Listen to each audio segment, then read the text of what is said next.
সদকাতুল ফিতরা। ফিতরা আমরা কি দিয়ে আদায় করব? 5টি খাদ্য দ্বারা আমরা সদকাতুল ফিতরা আদায় করব।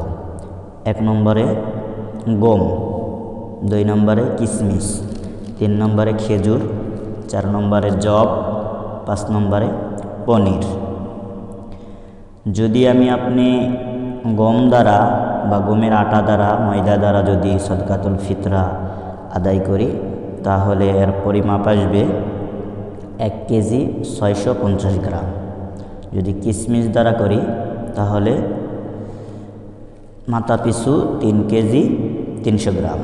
যদি খেজুর দ্বারা সদকাতুল ফিতরা আদায় করি তাহলেও আসবে 3 কেজি 300 গ্রাম। জব দ্বারা যদি আমরা সদকাতুল ফিতরা আদায় করি 3 কেজি 300 গ্রাম। যদি পনির দ্বারা আমরা সদকাতুল ফিতরা আদায় করি তাহলে আমাদের দিতে হবে 3 কেজি 300 গ্রাম। শুধুমাত্র আটা বা গম, ময়দা এটা হলো অর্ধসা, অর্থাৎ 1 সার অর্ধেক। অর্ধসা পরিমাণ কতটুক? 1 কেজি 650 গ্রাম। এই সমস্ত খাদ্যদ্রব্য দ্বারা আমরা সদকাতুল ফিতরা আদায় করব ইনশাআল্লাহ।